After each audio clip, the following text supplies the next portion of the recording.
we are in lockdown, city and no-go.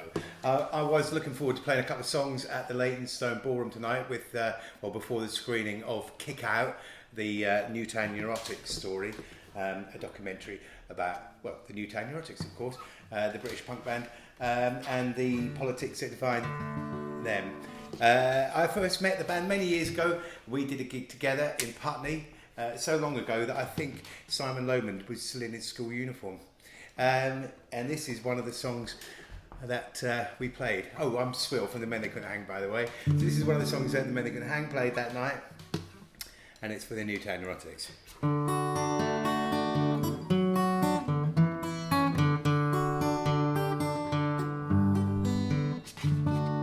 Oh, this is an old story that's rarely ever told.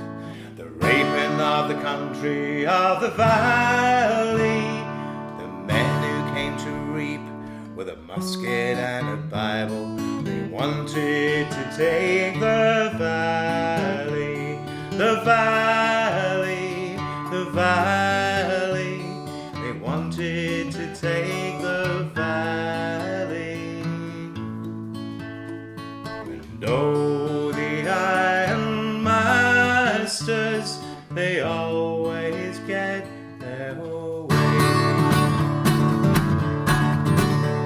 And so for a pittance, all the people were glad, all the men and the women and the children. And Sundays it was down to the chapel and the town. The preacher said, give generously, give generously, give generously. People, they gave generously.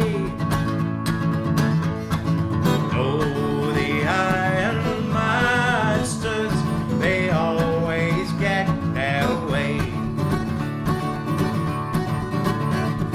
The Union men in secret on the dark side of the hill, by the light of 1,000 candles. The pay had been cut, all the people come on out.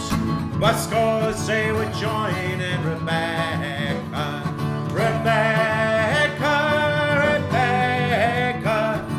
People were joining Rebecca. And oh, the iron masters, they always get their way. Riots!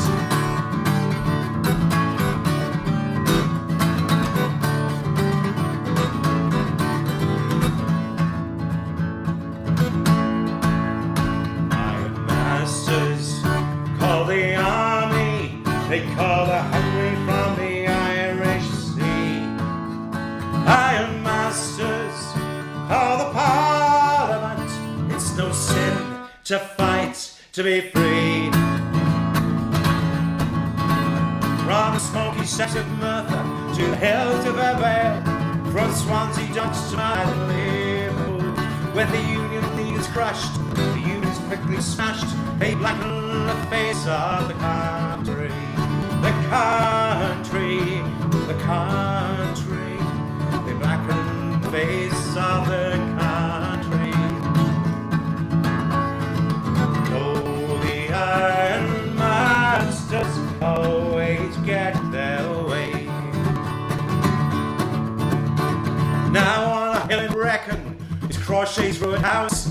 It blackens out the green of the valley, and on his battered grave is the epitaph they gave.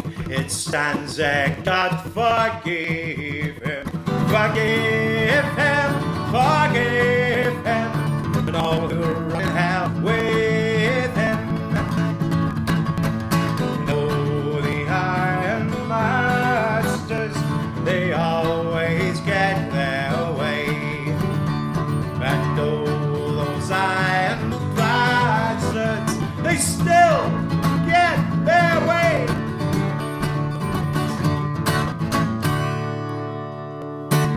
Iron Masters, and yes, Neurotics. They also played their final gig with us. One of many, just like with Men That Couldn't Hang, at the Electric Ballroom, and that was an amazing night. A night to remember, indeed.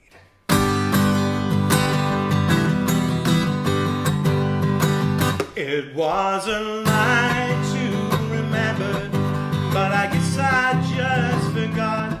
When I counted out my blessings, I found I was one short.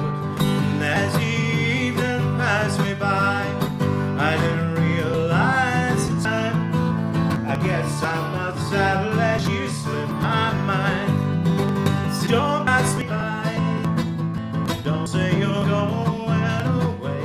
Don't say goodbye. When you promised that you'd stay, well, I was always the one who turned up late. I thought that I had changed. Now I think I made a mistake. Oh, and everybody told me it'd be my downfall in the end. Now it looks as though I've lost my only friend. So don't pass me by. Don't say you're going away. Don't say goodbye. When you promise that you stay. Whoa, babo. Ba ba da da da. Ba ba da da ba ba ba da da da ba do. Ba ba da ba ba do.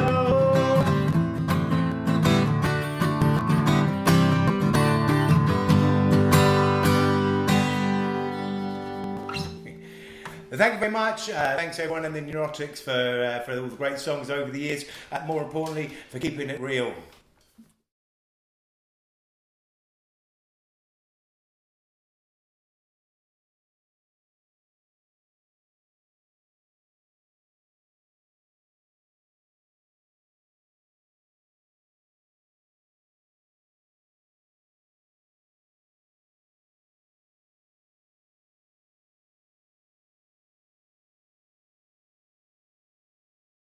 Bass player of Neurotics, and I was also promoter for that gig. And we've got next to me, that way I think I turn my head.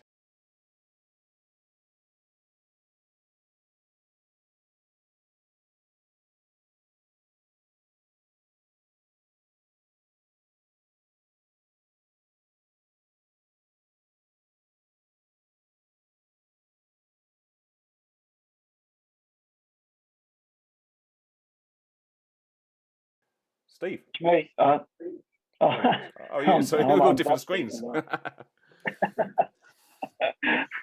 Yeah. It's a bit like Yeah. Hi, like everyone. Partridge. Good evening. It's a bit like the Partridge Family. You're down there, Si. but better looking, of course. I tried to set it up like the stage. So I thought I'd try and put it. You're kind of in the drum position, and then me and Steve one either side. That's what I was hoping for. Yeah. Yeah. And I've actually got a David Cassidy haircut at the moment. I think I must have. So we're going to be joined in a little while by Luke Baker, who is the brains behind the film, and he's going to be talking us through some of the process of making the film. If you've got any questions that you want to ask him about the film, then please put them in the comments, and we can put them to him. And any questions for the band as well. Let's see what you want to know. So the gig itself has of course been postponed. We haven't yet rescheduled a new date because when this all kind of kicked off and gigs were getting postponed, a lot of people were obviously looking towards August, September, October time, and now that's even looking questionable. So for those of you that have bought a ticket, keep hold of them, and as soon as we know what on earth's going on and we can reschedule, we'll let you know, and we'll get this all back up and running. But we were going to do some special stuff, weren't we? Yeah, we were. Yeah, got some. Yeah, we were going to do some big band stuff with guests and so forth, and it was going to be a really good night. And well, we're going to do a lot of material that we hadn't played for a long time as well. That was the main thing, wasn't it? Yeah, I'm going to turn this down. Actually, and also special guests, Swill. Thank you very much for providing those songs at the start of the evening. Swill was meant to be doing that actually live in Leytonstone with us. So it's great that we've been able to kind of get this kind of thing together, and he's contributed those songs for us. He's also going to be doing his own live session tomorrow through his page. So have a search on Facebook for that, and spend your Sunday afternoon with Swill. Yeah, good. So special guests galore we had lined up for the show, and hopefully when we get it rescheduled, it'll be a date that everyone can make as well. And one of those other special guests was Nigel Clark from Dodgy, who we found out kind of inadvertently in a way is a Neurotics fan. And do you remember, Steve, who played in Harlow? And it was around the promotion of their new album at the time. They were doing some snippets. Yeah. And it turns out it was actually Paul Howard. It was Paul Howard that discovered a little bit of a snippet of an interview with Nigel talking, and he mentioned the Neurotics, and who Paul mentioned it to me. I then sent it to Steve, and it coincidentally coincided with you putting him on at the Square, which was yes. Well, it was meant to be then, wasn't it? It was meant to be. Exactly. Yeah. Because we got, we went up and I introduced myself to Nigel and the boys, and then after that we sort of really clicked, and we had a lot to talk about, a lot in common, great enthusiasm for music in all its forms, and and it become one of those moments where it's not just passing of ships in the night or something. It was the beginning of a relationship that's been going on for quite a while now, because of course Nigel come and took the stage with us at Rebellion. What year was it? Rebellion 2018. Yeah, year before last. Yeah. Yeah. He took the stage with us and then kick out the Tories, and we've done some other gigs together as well. So yeah, it's an ongoing sort of relationship, and I'm really pleased that he's going to be contributing to this today, and then eventually when we get the proper premiere going, then we'll get to play together again. So yes, it's great. That clip that Simon that you mentioned that Paul saw, that was promotion around their new album at the time. There was a particular song, so they were doing a kind of song by song, weren't they? This is the new album, and it was a particular song that he said the politics and the message in it was influenced by bands like the Neurotics and by Billy Bragg, etc. So yeah, I'm really pleased that Nigel also has been able to contribute to this evening. So we're gonna hear from Nigel now with that particular song that kind of led to this friendship.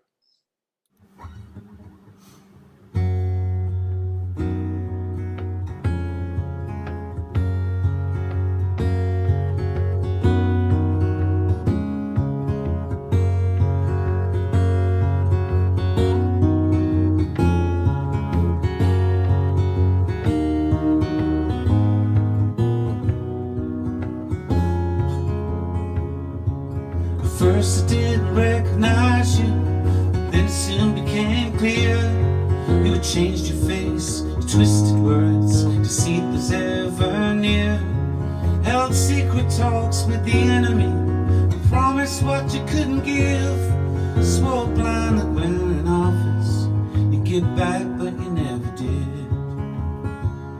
I can't believe you put me through this once again. I thought we'd seen the back of you, believed it was the end.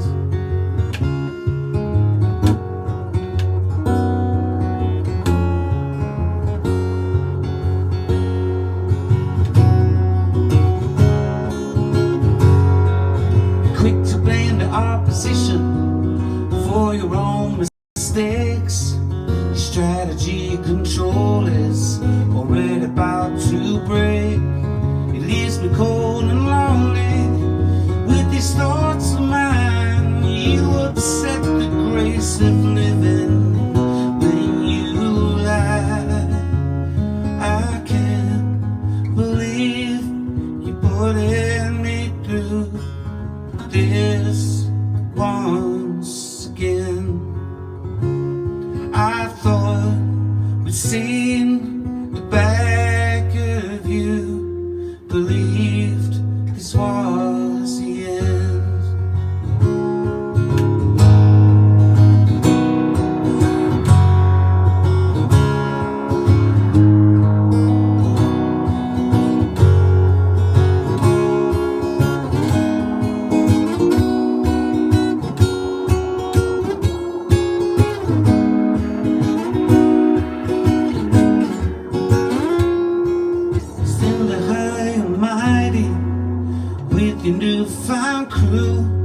You cripple the last generation, so many indebted by so few. You're stealing from the people, for this you wanna be thanked. What HMS Great Britain is stuck on the banks. I can't believe you putting me through this once again. I thought we'd seen the back of you, believed it was the end. I can't believe putting us through this once again. I thought we'd seen the back of you, believed it was the end. I believed it was the end. I believed it was the end.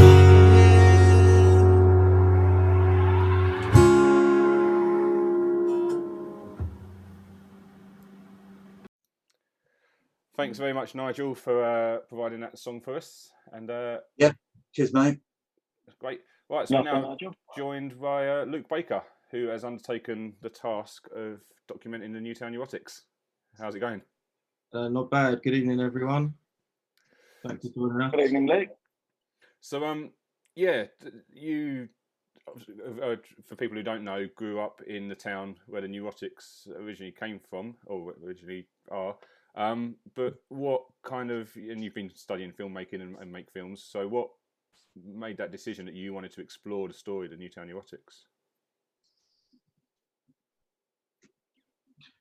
So after I started getting into filmmaking and I made my first documentary, you're always sort of looking ahead to what the next story you want to tackle is. And, I've kind of cut my teeth doing music videos and short promo videos for bands. So I knew that I wanted to continue down the the musical route. And it was really by chance that me and Steve got talking one night at the Square. And I was always aware of the Neurotics, but I wasn't completely up to date with their history and things that they went to do in Europe, and really I didn't have any idea of the just the level of the fan base, not just in the UK but across the world, and just how many people seem to hold the Neurotics in such a high esteem. So once Steve started talking about the history of the band and catching me up to the story, the kind of light bulb moment, I was like, this would be great subject for a film. And then I think at the same time, this was just post Brexit as well. So I think I was 26 at the time. So particularly my generation were kind of forced to become more aware of politics.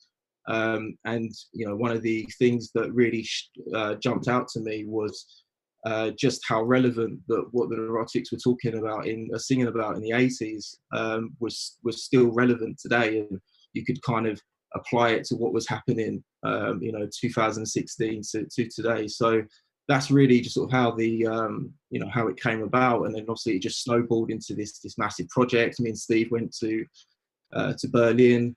I've gone up and down the country. We've gone to festivals, interviewing people who either have a direct relationship with the Neurotics or have been massively influenced by them in some way. So it's it's been a privilege to sort of be allowed into that circle and to have a peek into a period that the Neurotics had finished for the first time before I was even born. So so it's been really like I said, it's been a privilege to be sort of allowed in that circle and be given the opportunity and responsibility to tell their story and get it out there. Wow. And I guess for you guys to be telling your story on this kind of platform, is it something I joined, as I've mentioned, the band much later in your career, but is it something, what prompted you to think, this is a story worth telling? Well, it's difficult. It's funny because I didn't really know the story, despite having lived it. It's just that you're in the now and in the thinking of the future so much that it takes something to actually stop you and look back at your past. And we thought it would be a good story, but actually, as it turned out, as we went back through each part of it, and politics was changing, or really not changing, but evolving into a more lethal beast, as it were. Whilst we were talking about where we come from, we suddenly realised that not only is it a story about the band starting and these things happening to us, but they haven't stopped happening to us. And like there's all this sort of history being thrown at us as we've been talking about what happened in the old days, which, that was bad enough. But these days, it seems to me that we're continually in a battle to remain sane, really, these days. And the story, looking back on it all, makes me remember that there's been major things going on in Britain in my lifetime. It's not like major things have just started happening. I was just remembering back when I was a kid, when there was the power cuts and 3-day weeks and things like that. And the 3-day week really did change the nature of work, like this self-isolation thing did. It changed the nature of the way that people saw society, and that was a long time ago, but it's still within my time frame. So I mean, one of the interesting things about the whole thing is it's not to just tell our story, but to have another piece of the jigsaw to see where we've come from and where would we like to be later on. And the reason why the neurotics chime through to people so much these days is because they can see that we've been talking about this is what should be done and this is where we should be going long before anyone was listening to us. And we've always lived in a sort of feeling that this is all going to go wrong eventually, because politics is very short-sighted, but actually critics of politics look further than the day's headlines and think, hang on a minute, if they do that, that's going to end up with this being like that. So I sometimes use the lyrics to actually say, hang on a minute, think about what's happening around you, that, think about that and think about where that's going to end up later on. And that's, to a certain extent, that's what we're seeing now. Yes, I mean, it makes it then for you, Luke, I guess, more than just a rockumentary about a band. The context of what the band were writing about is interesting within itself, and then you add the music to that.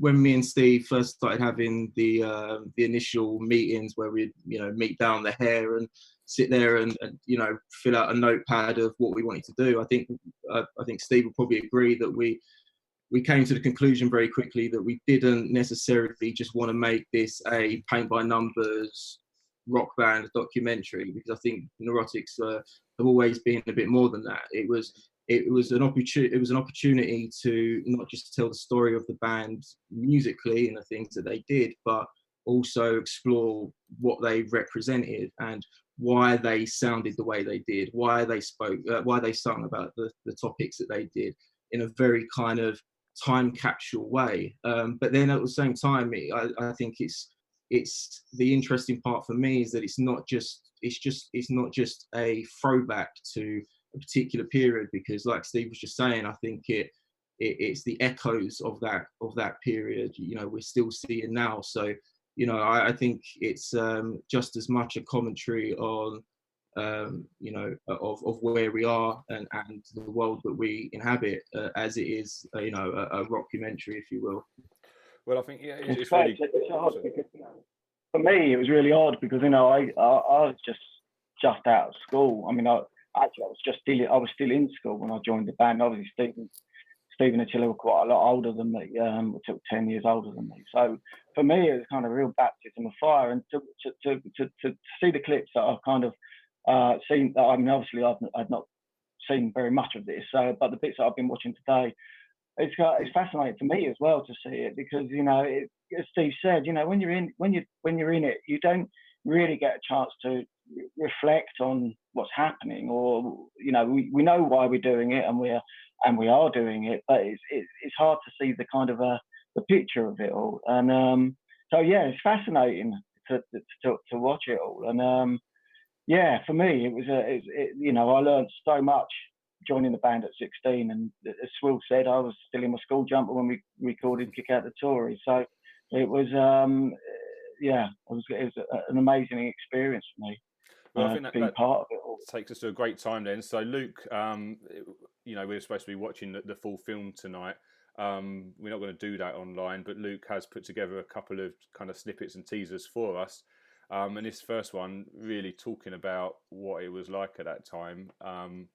Let's have a little look. This is a sneak preview at one of the scenes from Kick Out. If anyone ever says to me, do you get nervous before gigs? I say, what now? I'm doing nice gigs in pubs or in art centres or whatever, I started off, I was literally often performing to drunk punks and skins, some of whom were boneheads, some of whom were fascists. I had things thrown at me, I've had darts thrown at me, I've had a dustbin thrown at me, and I got death threats. Steve got them too. I mean, it was incredible. That left-wing image was like a magnet for the National Front, and pretty soon we was finding that we were having threats from them of coming and smashing up our gigs. We had a copy of one of our singles was mutilated with anti-Jewish sentiments and racist stuff, and death threats all etched into the vinyl and scribbled all over the sleeve. There come a point when I realised that the decision to actually stand up and be counted was bringing some unintended consequences. We courted it in a way because of our political stance, our openly political stance. Skunks was a kind of a well-known, it was in a pub called the Blue Coat Boy in Islington. It was kind of a well-known right-wing hangout. And they asked us to play, and I don't know why they asked us to play, but we accepted the gig, and we knew that potentially there could be trouble. And I remember going up in the van thinking, Jesus, this is scary. And but Steve and Attila were determined to do it, even though they knew that we were potentially on for a hiding here. They were determined that we would go and do this gig, and we would stand there and we would stand firm in front of these people. And as it happened, there was big trouble, and there was a massive fight that they laid into Attila on stage. And I will never forget that. And it was kind of, to me, was an awakening of, right, here we are, this is what it's about. It's us against them. And we got, and we have to stand firm. And Attila and Steve taught me how to do that. We were kind of a unit, and the people that loved us respected that. And they, we're Attila The Stockbroker and the Newtown Neurotics. We were a unit. It was kind of, we did so many gigs together, and it was brilliant. It really worked. It was just like, this is something different. And we were prepared. This was the point. We were prepared to stand up and say, this is what we're going to do. I mean, that gig, that Skunks gig where we got attacked, I mean, it was a pub infested with Nazis. You're sort of really up there as a target. If you haven't got fans and you've got detractors in your audience, it can be absolutely terrifying. But also coupled with the idea that we can't let them get their own way. No matter what we did from this point on, we had to stand up for what we believed in. I remember one night at the Fulham Greyhounds where there was quite a lot of right-wing National Front skinheads who were waiting outside for basically, and anyone who left, I think a few people left early and got picked off as they were trying to make their way back down to Hammersmith tube station from the Fulham Greyhound. There was a general feeling that if someone heard any rumour of trouble, some people would be dotted around the audience who could snuff it out pretty quickly, I think in some cases people got scared out the building before they started, before they could start a fight. There we go, the first exclusive look at some of the documentary from Luke. So thank you for providing that for us. No worries. So Steve and Simon, I guess some of the stuff you were talking about there, the violent gigs, you don't get that nowadays. That's of its time. Thankfully not, no. Yeah, I mean, it was quite a violent time overall. Politics was violent, and the Tories are sort of like set the dogs on any left wingers. We were demonised, and that meant that went down to gigs. The National Front were trying to organise. They liked organising at football, and after a while, they decided to try and start organising and getting people from gigs. So we become a target at that time. And I remember, actually, I was remembering today, I used to go swimming and exercise and things, particularly ready for gigs. Not because, I needed to have it in a performance way, but I felt that I needed to be fit enough to handle any attack that come upon us. And that was that swimming and exercising was specifically to face down what we thought could happen to us. So it's a very serious thing. It wasn't just a matter of, let's play a nice gig and have a great time. It was about standing up for liberty and freedom in every gig we did at that time. It was ridiculous, but it was so far away from making a career out of music and going on telly and and sort of selling albums. Even at that time, it was really connected with saying this is what we stand for and what we believe in, and we're not changing and not cowling from any threat of violence. That's more resolve, didn't it, Steve? In a sense, it was kind of definitely gave us more resolve to go and do it. And yes. There were groups that organised around us, the Red Action and the Anti-Fascist Action to come, and they were always apparent at a lot of our gigs, and they would help us face down any kind of threat that we might have. I remember on a couple of occasions they did it. There's one time where we did a gig for the GLC where Red Action faced them down and ran them out the park. Yes. But we shouldn't. No one should have to deal with that. No one should be. No, I mean it was a reaction to an action by the right wingers, and Red Action done a fine job of protecting the neurotics, or making it well known that if any right wingers are thinking about coming to attack us, that they will be met with resistance. That was the way it was, and for ages, I can't remember how long it was, but for ages we were playing gigs like that. It's crazy to think of. I think for Luke and I, like growing up and going to gigs, like in our town, we had a really safe venue that we could go to, but you still, you were the Grebos, the punks, the grungers, or whatever. So you'd have this kind of thing about you that trouble. It could kick off. There'd be the odd tussle and stuff like that. But to actually think that you had to prepare yourself for your own gig, to get yourself ready to be able to combat any violence, is something that you just, that's crazy to us. I mean, most these days, most promoters understand that that you're actually, while there are performers in your venue, you have to make sure that their safety is important at all times. It's a responsibility of the promoter to make sure that nobody gets hurt. But back in those days, in the tiny little places we started off in, no one thought about that.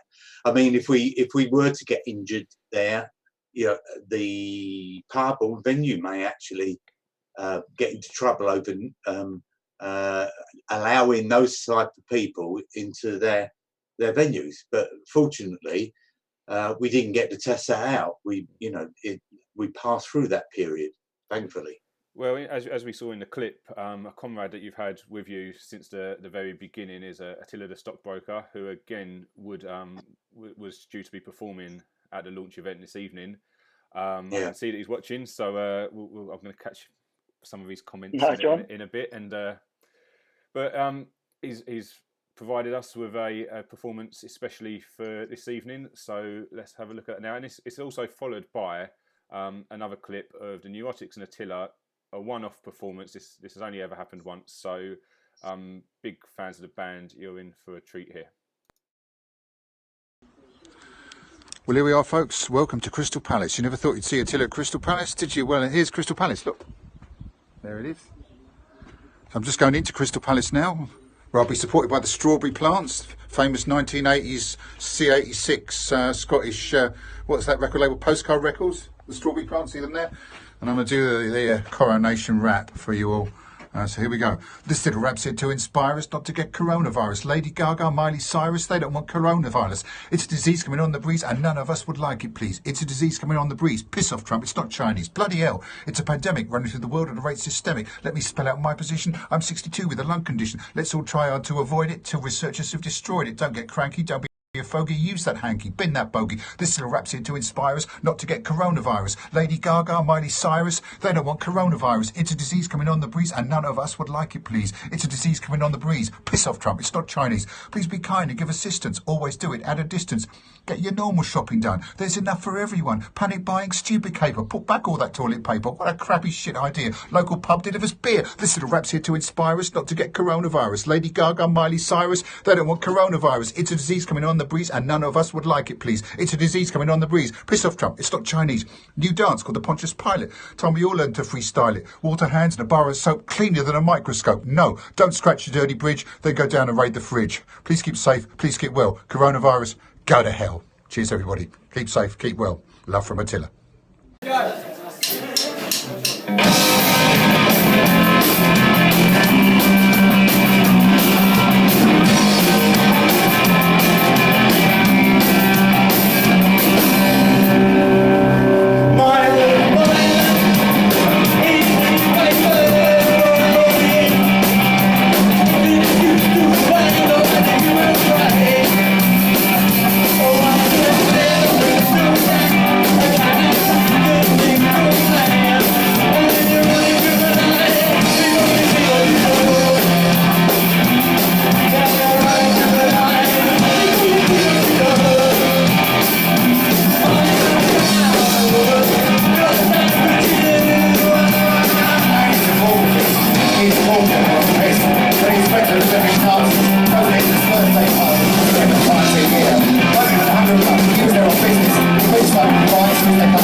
So there we go, Attila and the Neurotics. I think Si, was you? Yeah, no, I mean that's that I think Andy's Hypocrite kind of sums up the defiance that we all had with regards to any one of that political persuasion. So I mean, it was obviously we did loads and loads of stuff with Attila around that time, and we were, as he says, we were a tight little unit, and Steve and John living together. We did, it was a really exciting time. And then of course we went off to the DDR, East Germany, with John and on the Bragg tour, which again I think that was around '85. But Bragg we'd kind of got involved with Billy before that, and we'd done a few gigs with him. He'd asked us to do a few gigs with him around the country, and then he came to. And a lot of people watching this will remember the Ego Problems gig at the Square, where he came and he wasn't advertised at all, and he came and did his thing at the Square, and it was.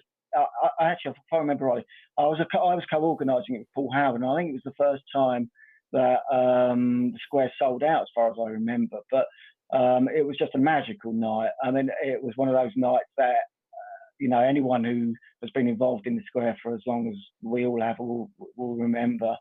I actually remember him coming. We weren't. Me and myself and Paul weren't entirely sure whether he was going to turn up or not. We'd asked him to do it, and he said that he said he might. He said he couldn't commit himself, so don't advertise him. So we actually put Melvin Goat at his request. We put Melvin Goat on the poster because that's what he asked to be called.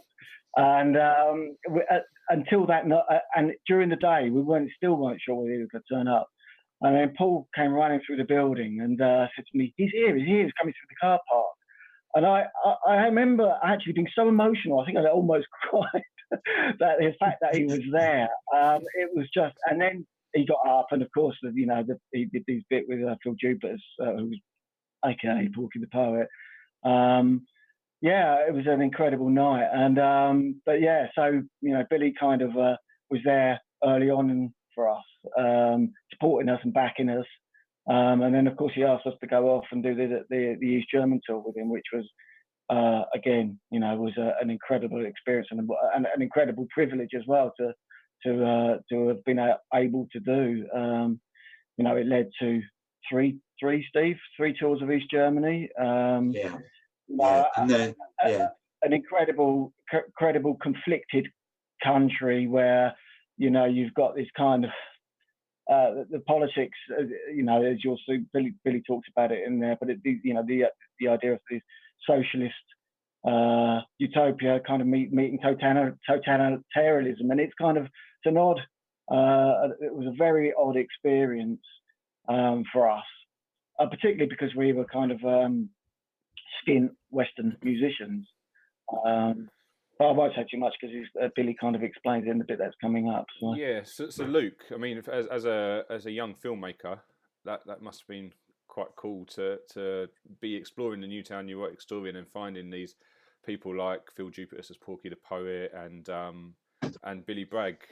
So how was it for you to be approaching them and getting them included in the project? Yeah, I mean, again, like I said at the start, I mean, I was kind of oblivious to a lot of this stuff. I was aware of the Neurotics growing up.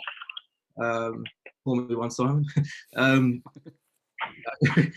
was aware of the Neurotics growing up, but I wasn't clued up on, their relationship with Bragg.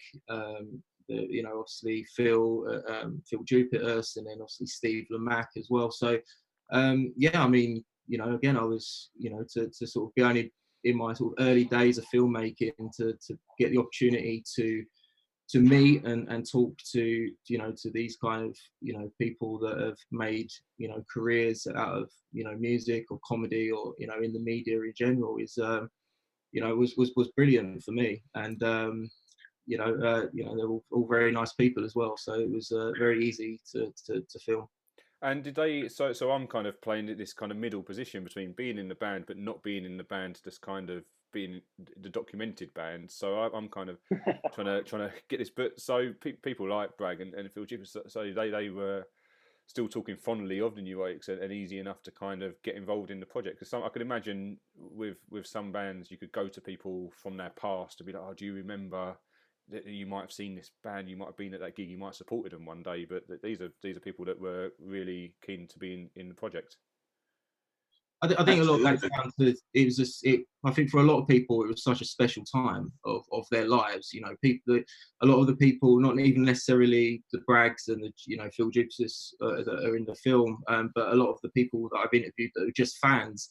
You know, their eyes light up when they start, reflecting on that period, and you can see through their music tastes and their worldview that they're still influenced by that period of their life. And, I've even had occasions where I've gone to, job interviews, where I've met other journalists, or even just, TV producers.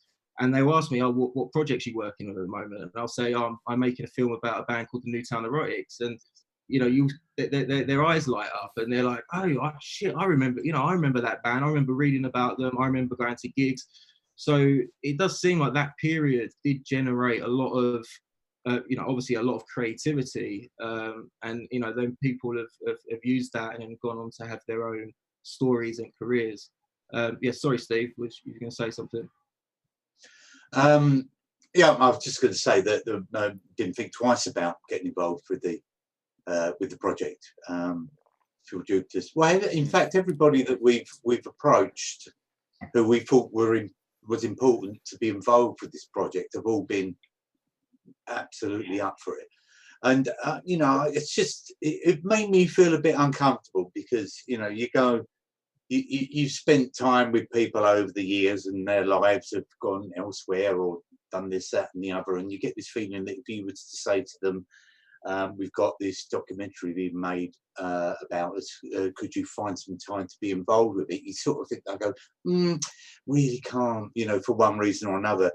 And I was thinking, I'm a bit of a sensitive soul, so I was thinking everyone would go, nah. But what happened was absolutely the opposite, and everyone was very keen to get involved. And the journey that we've taken so far, it's been an eye-opener because for once, we were getting a lot of people saying exactly what the band and its music has done for them.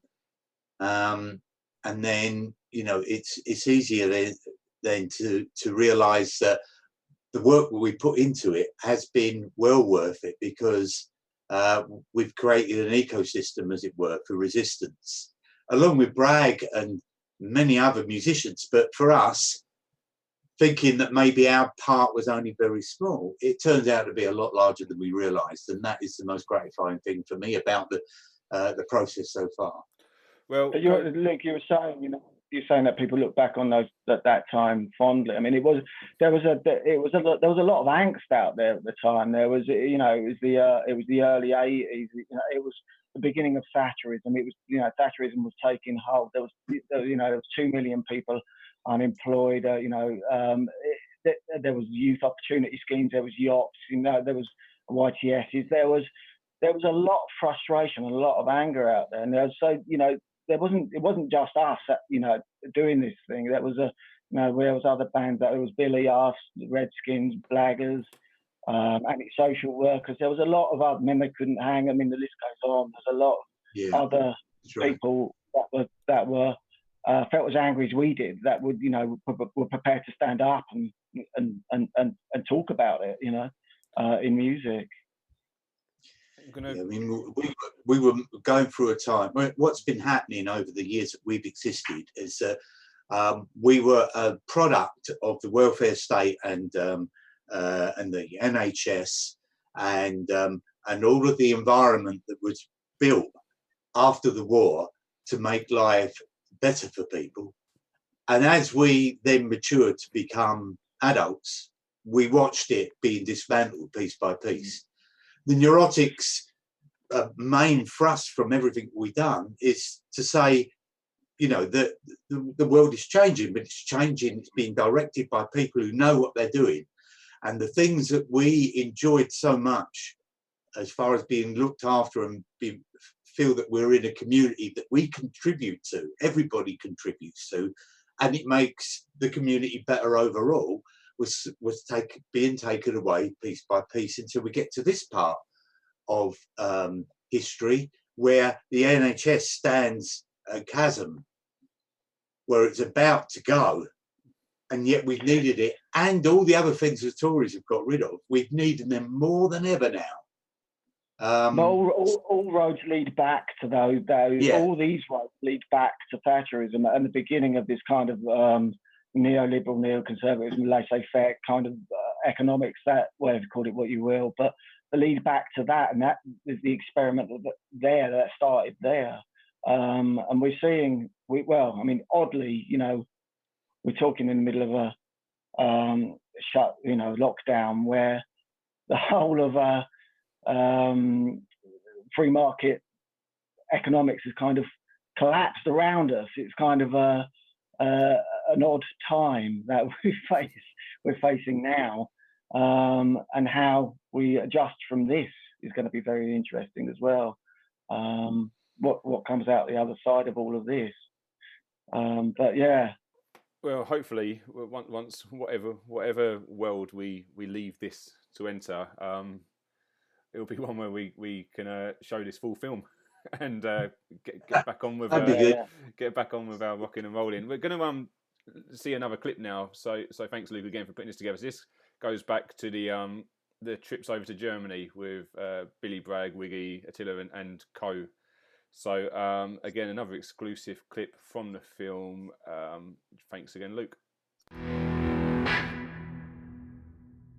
But a day after we were down playing in Secret Police Town was a day off. So we convinced the people who were driving us around to drive us back to Berlin, and we found somewhere to actually do an impromptu gig in proper pop-up punk style in the canteen of some sort of student union place. We just turned up, plugged in and played. We had microphones and a PA, but no mic stands. So Steve had to be the human mic stand for me. It was just madness. We just let all of our inhibitions out, and the students just loved every minute of it. That show of fun was considered to be illegal because it wasn't sanctified by the East German state capitalist regime at the time. But it was one of those nights where you know that you're bucking authority. You don't often see the tentacles of authority trying to hold you back. Stasi in East Germany were so used to getting their way that they didn't pretend about it. In fact, part of the threat was that they were visible. You know, I can remember our translator, a lovely bloke called Jorg, telling me, so that bloke in the tracksuit there, yeah, he's the guy I've got to report to tell about what we did yesterday. So I'm going to tell him this, this and this. Is that okay? I said, yeah, that's fine, George. You have to do what you have to do, mate. I don't want to get you in trouble. And sadly, we did get him into trouble because he got recalled into the army as a result of us messing around. So we were punking out and doing our thing, but we went home at the end of it, and Jorg didn't. He went back in the army. They sent me for 3 months back into the army, into the reserve force. The only thing that I regretted was that you had to cut off a beard and had to get a haircut. But it was 3 months lost lifetime. I could live with that. And Billy and the Neurotics and other bands always recharged my batteries with their being here and giving us and sharing their music with us, that I could put up with those 3 months. It's constantly throwing you a curveball, because this is a version of socialism. And if it doesn't match up to your idea of socialism, and let me tell you, it doesn't, it really doesn't, because it wasn't socialism, it was totalitarianism. You're constantly like, seeing stuff, thinking this ain't right, Whereas, if you're a punk band touring in East Germany, it's like being a rock and roll band. You can get anything you want. So, when we were in East Germany, it kind of, those of us who were more politically inclined were focusing in on that. Colin was a bit more rock and roll than usual. And I think that Simon was sort of between the two. Sometimes he got the politics of it, sometimes it was the rock and roll. Throughout the Neurotics days, Colin and I were permanently, well, we were all pretty skinned, but particularly me and Colin, when we were signing on at the time. And we arrive in the DDR, and we hook up with our interpreter, who then hands Attila kind of a wad of money. I mean, it was like the biggest wad of money I've ever seen, and said, you know, here's your money for the tour. And we're like, suddenly we're just like, wow. And it was just heaps and heaps of money that we just simply, well, we couldn't do anything with. We could spend it there, but we couldn't bring it home. So we just kind of had to spend it. And it was the most bizarre thing,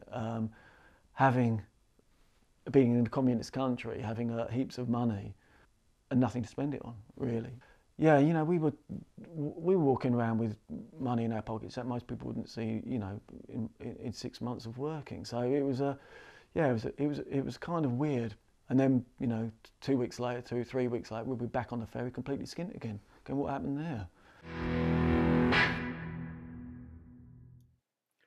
So a great clip there. Thanks, Luke, for providing that. And so someone actually has asked in the comments, when is the film coming out and how can we see it? So obviously we were meant to be launching it tonight with a premiere and a special gig. But as a filmmaker, aside from the band fans and the kind of rock and roll side, as a filmmaker, what are your kind of aspirations or plans? How it's a different world to music. So what do you do with a film? So the plan was always after the premiere was to get the film into film festivals. You know, there's a hell of a lot of them now. There's ones that specialise in you know, music, obviously, but also particularly punk. We in the build up to the film, you know, I had a couple of inquiries from festivals, you know, music documentary festivals that were interested, you know, overseas as well as in the UK. So the plan was always to go that route. Obviously, you know, with everything that's happening at the minute, there's a sort of a big question mark over when that will be. It will, you know, obviously will definitely happen, but when is but also as well, you know, the plan was always to, you know, the Neurotics fans are not just clustered in the southeast. They, you know, they've got their fan bases across the country. So, you know, there's certainly, it was the plan to kind of get it on the road. You know, maybe even, you know, do kind of similar to what we had planned for the London gig. Maybe do that in other parts of the country, and in Europe as well. So, you know, that was the plan. It will happen eventually, but of course we just have to sort of wait and see when that will be. I mean, the likelihood I would expect would be 2021 now, but again, we'll cross that bridge when we get to it. But you know, we'll get it out there, and people will see it, and you know, we'll make sure that everybody's aware where they can see it, and through the social, you know, through social media, we'll make sure there's plenty of promotion for it. Yeah, I think one of what you say about, you know, with the current times we're in, what is happening and what is going on, it's you know, we had a really good year planned for the Neurotics. I remember at the tail end of last year thinking, right, we've secured a date, and as I say, with promoter hat on and band member hat on, we've secured a date for the film screening. What a great night that's going to be! All the guests on it. We're going to do something special with songs we haven't played, that I've not played at all, that you guys haven't played for a while. We've got some really good festival slots booked. We kicked off the year by playing January at the 100 Club, which is a great gig to be playing. So everything was gearing up to be great, and plans have kind of just been thrown all over the place. Nobody knows what's going on. But one of the things that we are still working on, even during this situation, is a brand new Newtown Neurotics album. So Steve, this is something that you've been pushing and working on for a while. We're not letting this kind of lockdown stop us, but again, with this hat on of bass player, promoter, band member, a fan as well, why now, and what have we got in store for a Newtown Neurotics new album? Well, why now? It's because when we reformed in 2005, I think it's 2005. It was always on an ad hoc basis. Like, we're going to do this gig or these couple of gigs, and that's it. We didn't really intend to be continuing, because it's very hard to start up something that you'd stop doing. Actually, once it got going, then I knew it was the perfect thing to do. and as the years went by with us doing gigs from our previous albums, I hadn't been thinking about writing new material because I didn't think the band would last. I thought it'd just be, you know, do a couple of gigs and have a bit of a laugh. But it got more serious as it went along. And after a while, the amount of people that of fans and audience size had grown. I just thought, well, you know, this is serious, and there are things going on now that need to be reflected upon with new music. So why not give it a go? And it's, you know, what we used to do in the old days, we used to take one song, a new song, I'd bring it in, and then we'd rehearse it, and we'd have it, and we'd keep at it until we got all the words in there and everything was perfectly right, and that would be the new song, and then we'd start playing it live, and it'd be played live for quite a long time before being recorded. And we'd do, then I'd bring another song in, and we'd do that. On this occasion, you know, I was so inspired to get new material going that actually I wrote the entire album pretty quickly as proto songs, not completed or with any idea exactly how it's going to be, but there was an embryo of a song for every one of the tracks that would make up an LP. And then they had no names, they had riffs and structure that was still to be properly decided in themselves, but took them to the band and started playing them.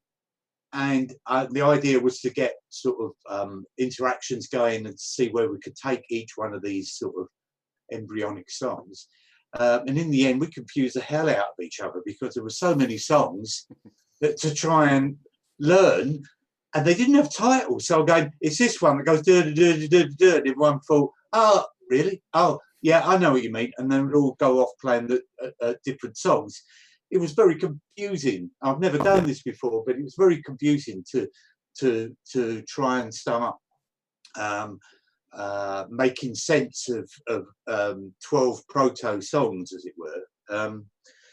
So that was, in the end, we said, look, we have trouble getting together to rehearse sometimes because of the other stuff that we're into. So it made sense that I'd work through the songs until they had a bit more structure to them, and then we'd reconvene and then try to have a go at them.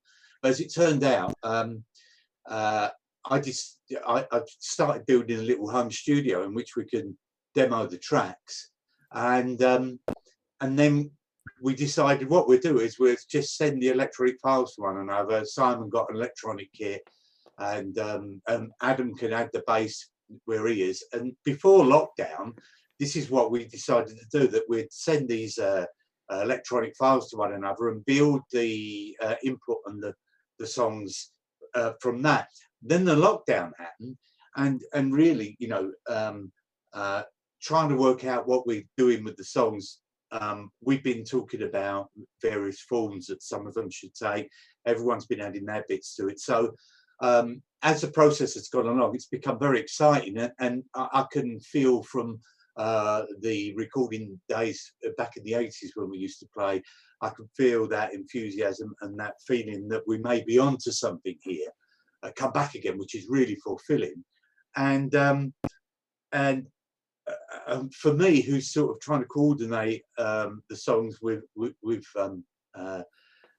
Simon and Adam, I've been, you know, I've been in lockdown, and I've been able to just purely focus on all of that. One of the things it's done for me is it's given me a sort of focus each day to be creative and not get despondent.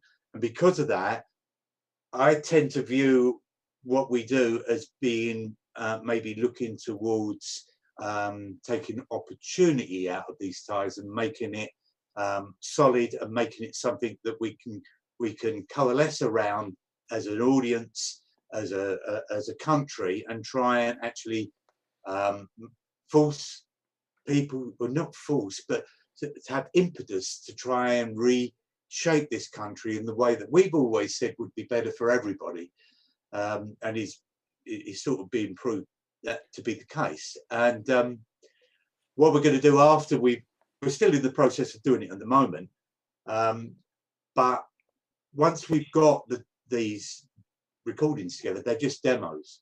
But we're already looking now, as soon as the lockdown ends, to be going into the studio and recording the songs properly. And by the time we do that, we'll have worked on this album to such an extent we'll know exactly what we're doing. So this is a completely new way of the way we worked in the old days. We've gone through a tremendous sort of revolution in absorbing what's happening now and remoulding it for ourselves, adapting to it, and at the end of it, we hopefully should have an album that can sit proud next to the rest of our catalogue without a problem. And on top of that, it will reflect the world as it is now, and it will reflect a focus. It will reflect the focus of the Neurotics where it should be, but it would also be bringing a new aspect to listeners' ears. So, you know, it won't be like trying to recreate the stuff we've done in the past. It will be us playing a new version of us. So we're all looking forward to it. Yeah. Yeah. One of the songs that we're going to listen to something now is, it's not one of the songs on. It's not a new recording for the new album, but it's a song that I think started off as a proto Neurotics song, but you recorded it for your solo album, but have chosen that it should be on the next Neurotics album as well. So we're going to have a listen to that now. Because we have played it once live, and it works, and it's really good. So when it comes to the solo, there was a video of that one live performance. I remember it being on YouTube, and I remember watching it, thinking, that's a great song. I really enjoy it. But the video doesn't exist. That was it. So that one moment in time. Okay. But so we need to. But it's good we're doing it then. Yeah, we need to crack on and record it as a band version and get it out there. But we're going to hear now from Steve's solo album the song that we're going to record as a new song. Yeah. This is In Everything But Name. I've been in debt for most of my life, and nothing seems to change. The more I earn, the less I have, and the more you own of me. I've been awake for half of the night, worrying about the day. I've gotta make ends meet and try to justify the means. We have been screwed, honey. Can't you see that, honey? We are victims in everything but name. Well, I've tried, you know that I've tried, and I saved for a rainy day. But then bags of clouds came pouring down and washed its value all away. I am tired, you know that I'm tired, working flat out every day. But I'm worth much more than the money that they pay. We have been screwed, honey. Can't you see that, honey? We are victims in everything but name. After what we've been through, honey. Can't you see that, honey? For it's credit that's imprisoned us and put our lives in chains. Whoa, what happened to the money? Where did it all go? Don't you think it's kind of funny that nobody seems to know? Why the hell are we paying for this? I really wanna know. I really wanna know. I really wanna know. I was born in better times. Now I'm living through decline in a culture of corruption and greed. In the land of the blind, the man with no idea is king, making promises you'll know he'll never keep. We have been screwed, see that, honey? We are victims in everything, everything but name after what we've been through, honey. Can't you see that, honey? For it's credit that's imprisoned us and put our lives in chains. It's put our lives in chains. Well, you know what I'm gonna say to you. What doesn't kill us has gotta make us stronger too. Don't let this debt define your life. Don't wait for a better day, 'cause a better day it's gotta be, it's gotta be, it's gotta be today. It's gotta be today. It's gotta be the day. It's gotta be today.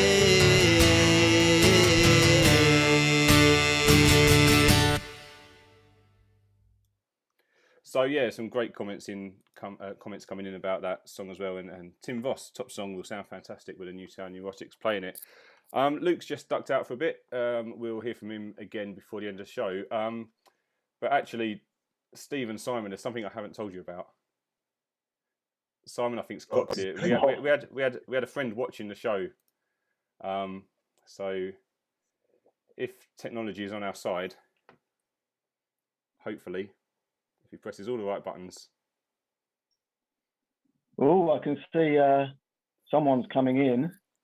Let's see. This is always risky. Live television. He should be good at live broadcast, though. We can hear. He should be. Hello? Hello, Steve. Hey, oh, wow. Steve. Hello, my man. Hello, Steve, man. How are you? How are you, everybody? We're fine. How's your self-isolation? Oh, well, we're doing okay. We're doing all right. I mean, it's strange. This is the longest time that I haven't been to a gig since I was 17, which is probably the same for ourselves. I mean, it's just as someone who spends all their life going to gigs, and that's what I do. And I find bands and I go and see them. You have to check out a band live before you can say they're any good. And there are no gigs, and I can't leave the house. So it's just really weird for me, because I mean, I can sit here and I can trawl the internet and stuff, but as we all know, everyone really gets a gut feeling when you're in a room with that band. I mean, I posted something on Twitter earlier on saying you're the first band that I actually properly followed around on tour. That first time I got in a car, and there were two of us. There was me and a guy who worked for the DHSS in Colchester, whose real name was Paul, but everyone called him Maggot. Maggot had a donkey jacket with the Anti-Nowhere League logo on the back. When we first met at the 100 Club for a Partisans gig or something, I thought, well, we're not going to get on. Well, it turned out it was from Colchester. And so we slept in. I had a Mini at the time, just an old little Mini. I remember it. We used to toss up for who was going to get the front seat and who was going to sleep in the back seat. And I remember going up to Hull. We followed you to Hull, and then I think Sunderland. And that was the first time I'd ever fallen in love with a band so much that I knew that I wanted to see the next gig and the next gig. So effectively, I mean, which is what I've been doing ever since. So essentially, you ruined my life. And you're back. Trying to sleep in a Mini. Anyway, lovely to see you boys. Funny, Steve. Actually, I was talking to Rupert Orton, who does Punk Rock Blues, today about what the future of gigs is going to be after this. And he was kind of saying, well, presumably, gigs and entertainment were going to be kind of at the back end of anything that when it comes to kind of getting back to kind of normality, because of the social distancing type kind of thing that's involved in it. And it kind of never really occurred to me, but I sort of thought about it. And he reckons, it won't be sort of till sort of early next year that it kind of gets back to where it was. I mean, how can how can you have a gig, you know, with social distancing in place? It's going to be very. It is going to be a real problem for a lot of very small venues as well. Obviously, I mean, Adam will know this. If you were running the square at this point and you had to exist without gigs for 6 months, 9 months, it's really hard to keep a venue going. And I think that's going to be the problem around the country, because I mean, it's, you know, I mean, really. There were various waves. There was, you know, yourselves, and then I suppose then the Mega City 4 came along, and Carter, and they reopened the gig circuit. And ever since then, you know, it really has been. And I suppose the most recent band is somebody like Idols, who, you know, existed for 5 years by playing gigs and everything. And it's, if you don't have the friends in the media and you don't have, you know, the money for the deals and stuff, it's still the place where you come through. And I'm slightly worried by it, but you know, we've got to stay optimistic and hope that there will be enough groundswell of support and creative arts council funding to keep some of these places alive. Yeah, I've been keeping an eye on what Mark at the Music Venue Trust is doing, and keeping up to date with the work they're doing. And I mean, people are going to be ready once this is officially lifted. People can go out. But yeah, we need to make sure that the venues are there. We need to make sure that the infrastructure is there and that people are there. So yeah, I mean, I'll just quickly do a shout out for the Music Venue Trust and the work they're doing. So if you're interested in helping these venues, there's lots of initiatives they're coming up with. I know Frank Turner, for example, has been doing a gig a week in support of venues that he started out at. And we need to make sure there. Steve, a question's coming for you. Favourite Newtown Neurotics song? That's tricky, isn't it? Let's put you on the spot. That's really it, isn't it? Have we asked all the rest of the band yet? Well, when you joined, can it just give me 2 seconds to think? When you joined the band, what was your favourite song? God. Sorry, Simon. Nice turnaround. A funny one for me, because it was the one that was rewritten. But Living with Unemployment, me and my mate Dave used to busk that, just two of us on guitar singing Living on Unemployment, thinking it was the best song we'd heard ever. So yeah, Living with Unemployment, even though it's an adaptation, that's my honest answer. I mean, there's a selection, because I love My Death. I mean, Keep the Faith has always been a very special song to us. But I guess because around that point, when Repercussions was made, I think, Steve, is this right? I can't remember which album was it where I came down on the final night and picked you up. I think I came down to the studio. Bolsheviks, is that right? Yeah, I thought it was Bolsheviks. Yeah, I think it's Bolsheviks, Steve. I think you actually drove us up there, didn't you? That's right. That was Bolsheviks. Yeah, it was. And all I remember was go back to get some drum bits or something as well. I think, and we left something behind, and I'm sure you went back to get something for us. Yeah. I might be wrong about that. I think so. Oh, I remember from that, actually. I remember because I was working at the Harlow Gazette at the time, and I think I came down after work and you were busily trying to finish everything off on that night, and I fell asleep underneath the pool table, and you just woke us up when we needed to go home, which was about 5 o'clock the next morning, because you'd kept remixing.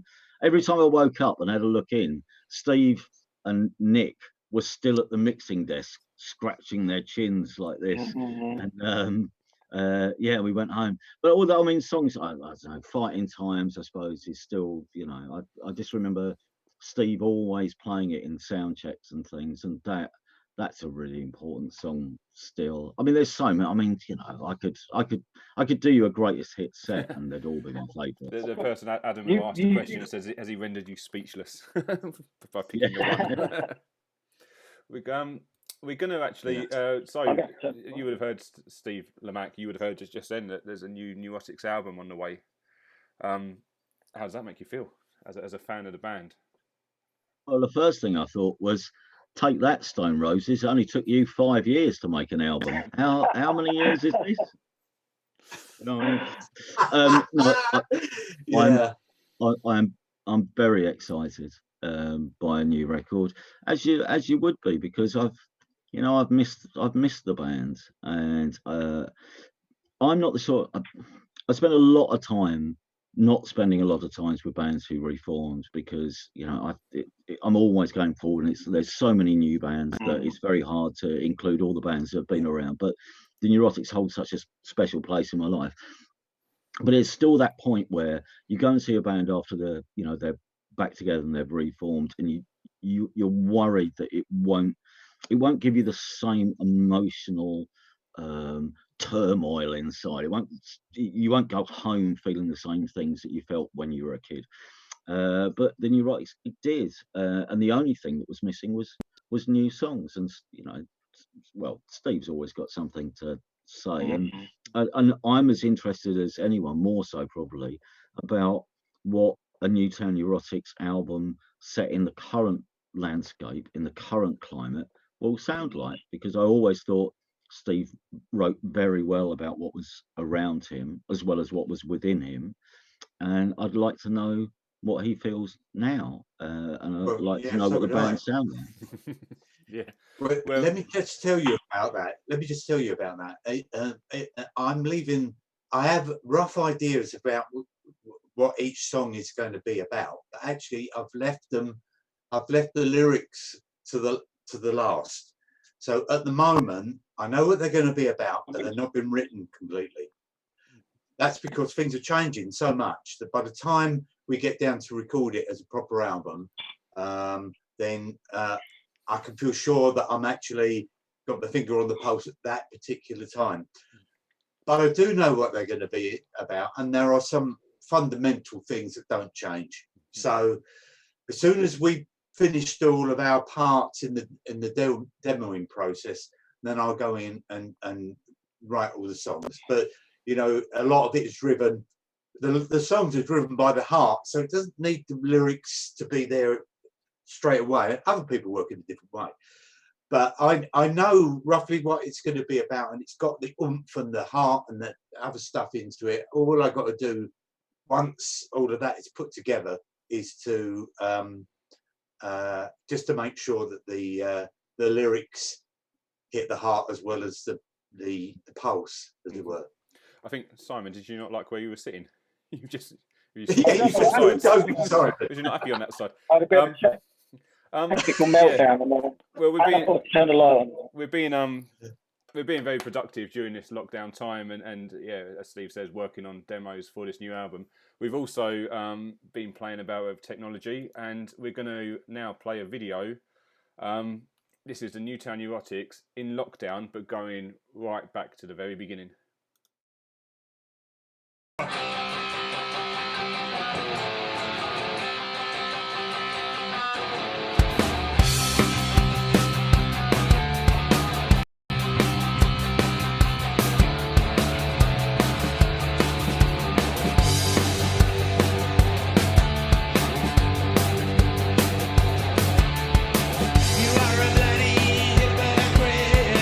But you don't seem to realize it.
encapsulates it. Oh, this is this fragile life.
So there was our special isolation version of Hypocrite for you, and straight after that you heard This Fragile Life, which was someone asked and someone questioned, but I think they knew, Fulham Greyhound gig there. And one of the things I just wanted to mention about that DVD, that's pretty much, that was my homework, was to watch that DVD, watch Mac playing the bass, but then also there's a treat on the gig with Tiggy on drums and Colin getting up and doing some songs on bass. This is a shameless plug, but the DVD of that, if it doesn't disappear on my thing, and CDs and everything are available on newtownneurotics.com. So whilst you're stuck at home, if you want to see the full concert, then I can sneak out to the post office for the right people. So newtownneurotics.com, click on the shop, get yourself a copy. And it is great. If you could I just say that Mac, who's on that video, who played bass for us for a while, he's in hospital at the moment, undergoing quite a serious operation, and he's being operated on today, I think. So there's no way we'll have any news at the moment, but I just want to do a shout out to him, Mac. We're thinking of you, mate. You won't get this until after you've come round and hopefully on the mend, but just to let you know that we were thinking about you, mate. Yeah, no, as we speak to Mac regularly, he's always checking in with what we're doing. Yeah. So we're kind of at a point. The last bit of this evening, of what we're going to show. We've got some footage to play you in a little bit.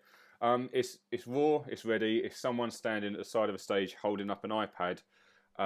But what it is, it's from a few years back. It's the Newtown Neurotics' first and only visit to America. And the guy Christian who put us on, Steve, you spoke to him most. You sorted it all out with Christian, but you can just about hear. You can't necessarily hear his words exactly, but you can hear his passion and how happy he is that after all this time he's got the Newtown Neurotics to play in America. Let's have a quick chat about, you guys. I can tell you how fantastic it was for me to be playing in a band that brought me over to the States. But for you, Steve, and for you, Simon, I mean, there'd been a lot of promise from promoters or chances of getting over there. Yeah. But that Christian made it happen. It did make it happen. That's all right. Over the years, we got loads of different offers, but as you said, none of them actually ever came to fruition. And even when Christian started the conversation, we weren't entirely sure that it would actually happen. But no, what an amazing bloke. He put his money where his mouth is, and he got us over there. And God, yeah, it was a fantastic experience, as you know. And they went nuts, didn't they? Yeah, they did go nuts. But they also went nuts in the street. The thing is, everyone was elbowing their mates and pointing at us as we walked down the street. And it's like, we're not used to this. And it was, people have enjoyed our music out there for so long, and they never thought they'd get to see the band. And all of a sudden, we're there. And it was gloriously overwhelming, I should say. It was amazing. I'd say for me to be part of this band and not done the hard work in the early days, but to be taken along for this ride. You're right. I remember Molotovs in San Francisco. Went to this bar called Molotovs, and there must have been an American football or something. There was a game on. Basically, everybody was watching in every sports bar. Everywhere else was empty, and Molotovs was empty. And we went in there, got a drink, sat in the corner. We'd been told about the place as a rock bar. It's meant to be lively, and there was nothing going on. And then all of a sudden, from the jukebox, the Neurotics came on, and I looked over at the bar, and at the end of the bar there was this couple of girls just laughing at themselves, pointing at us, and they knew. And then from that, they must have been texting mates or whatever, and it was just a fantastic night with people on the other side of the world. Really loud.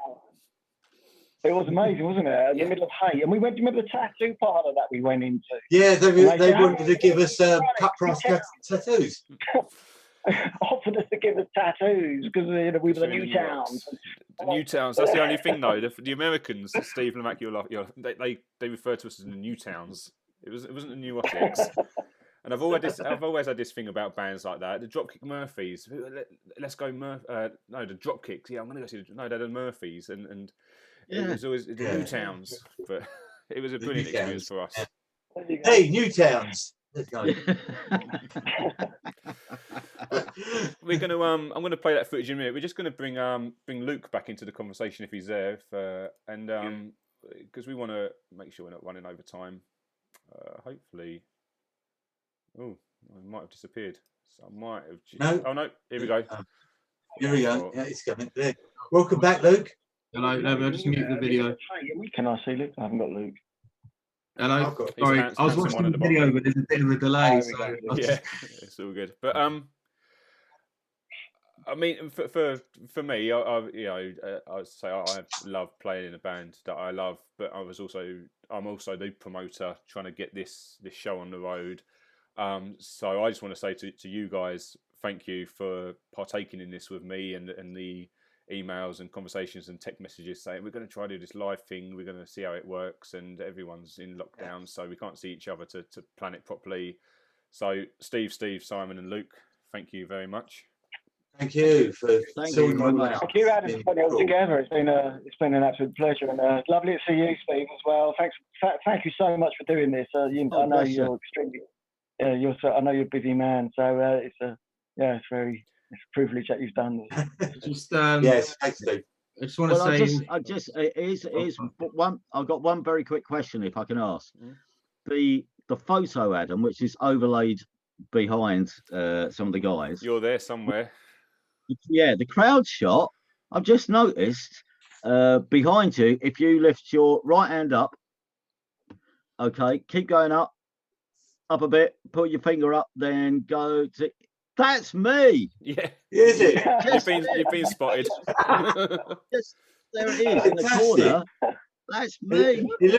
It looks like Adam's given us the bird as well. Sort of. I'm trying to get the right finger. You're up there. You're there some. Up there. Forward, but... right up your nose. Yeah, there's a few. Tim Wells, you know, there's a few people that have been name checked in the messages. That's brilliant. That's I'm glad we managed to get this whole virtual background going as well. Yeah, no, it was worth it. Although a shout out to Simon for the Oakland ballroom poster behind him as well from this gig. So. Yeah. Both of them, Christian, if you're watching the Manic Relapse one and the Gilman Street. Yeah. Can be chatting about this for ages. That was amazing. Green Dust I left. But that was an amazing gig as well. That little one there, wasn't it?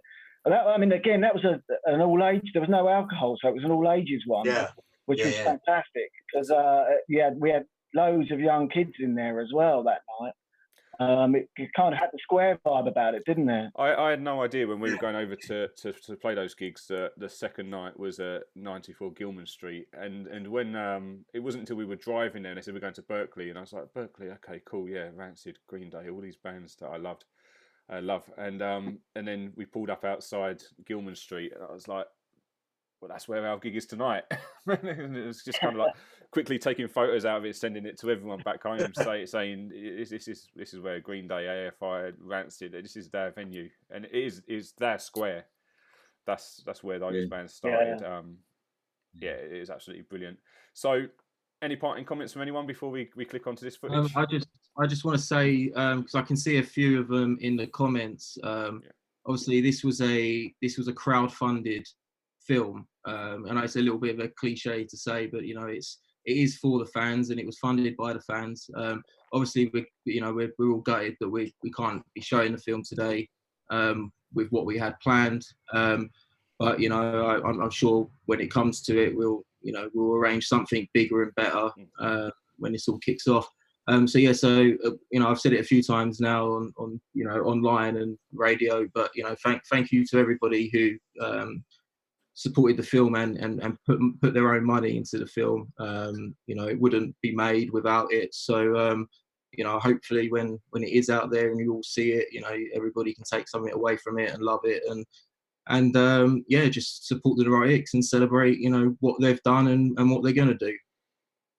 I'd just like to say that the clips we've seen this evening have been quite modern in a sense, but once the documentary comes out, then we will of course see all the contributions that Colin Dredd made to the band, and I just wanted to name check him now because we're talking about a very specific time, which was at the moment. He was involved in some of the stuff we've been talking about. We've been talking mainly about the documentary as a whole rather than specific things, and I thought it'd be good just to name check him in this to prove he's not been forgotten. But there's loads of him in the documentary. So absolutely. In fact, Steve, his hat is behind me. I put his hat up there, so there's part of him here in amongst all of this. Oh right, yeah, brilliant. Yeah, that's excellent. I think I could top that actually. Hang on. Hang on, let me. Hey, pair of his socks he nicked on tour. Oh, here we are. That's quite. Oh, it's the wrong container. I've got a little bit of Colin's ashes still. So he's in the room with me here now. I can't find it. Okay. Cool. Well, thank you all, Steve Lamacq. Thank you very much. Thanks a lot, man. It's great. Yeah, Steve. Would you be interested in the demos of this new thing, or would it actually have a detrimental effect when the actual thing is off, the actual songs are finished. What would you say? Play with fire. Mate, remember how many old cassette tapes I've got of yours in my drawers? Of course I'll have the demos. Remember where your live album came from? Oh, of course. We're going to have to. You produce cassettes. I mean, you produce tapes that on your show that I never knew existed, and you did it once with the Tender Trap, and I just thought, oh my good God, how do you ever get that? But yeah. We will send you the demos when they're finished. Then. Oh, hang on. Whoa. Right, all those drawers down there, if you can see. Oh yeah. Full of cassettes. All full of cassettes. Those. That's your past life in there. Be careful, young men. Right, we're gonna have to wrap this up because we all need to get a good night's sleep so that we're all fresh for Swill's gig tomorrow on Swill's Facebook page. Thanks so much for doing this, Swill, gentlemen. Yeah, thank you, Swill. Thank you, Nigel. Thank you, Luke. Thank you, Eugene. Viva La Rock Magazine and Eugene have been promoting and helping us out with the film and the event. As soon as when we know what earth's going on, we'll get a date and we'll tell you all properly. One quick shout out from me to Christian Fallon, who, when we was at Gilman Street, when we was at the venue that had no alcohol, no blah, blah, blah, was underage, managed to pop round the corner on his own in Berkeley and find an off licence. So, Christian Fallon, the man who drinks cider in Gilman Street. Thanks for doing the sound for so long as well, Chris. You're a good diamond. Chris is, as far as I'm concerned, my time in the band is equal to Chris's. It's great. All right, thank you very much, everyone. We're going to leave you now then. As I say, excuse the fact that the sound's not going to be great, but just please enjoy this moment in time as much as we enjoyed being there, doing it. Thank you. Steve's got something in his hand there. Steve's got a copy of Susie, I believe, in his hand, haven't you? Are you sneaking something up there? Yeah. Oh, yeah. This is how I always say goodbye. Bye. I never thought I would see this day, actually. Everything is so fucking amazing. I really, what fucking this? I really I've had the chills all day thinking about seeing Newtown Neurotics. This morning I had breakfast with Steve Drewett, and I must say, he's an exceptional human being.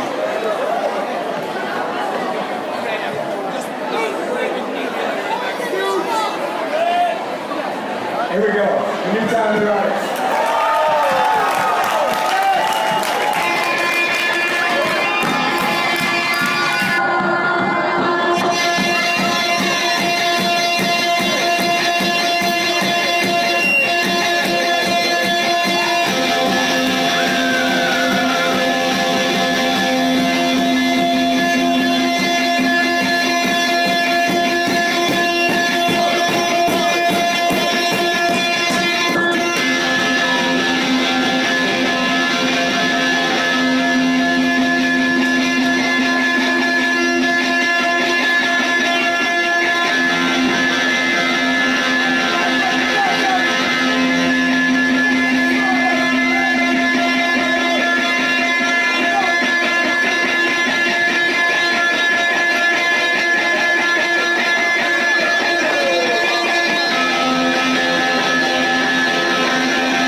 It's been a very long time, and this is as special for us as it is for you. That last song was dedicated to all the people, all the anti-Trump protesters, who the other day made sure that their voices were heard.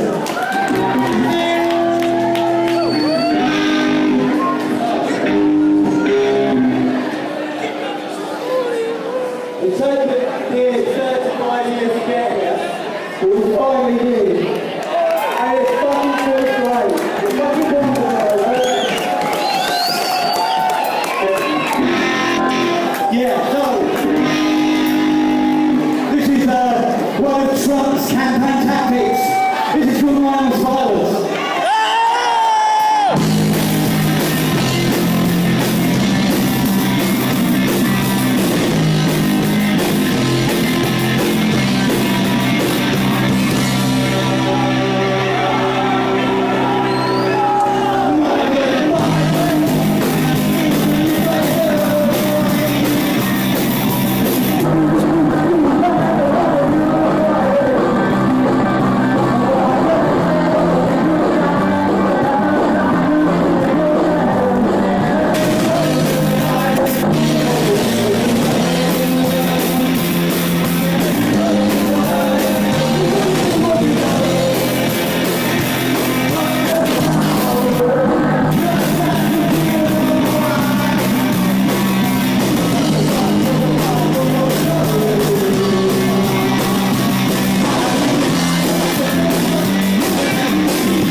This is our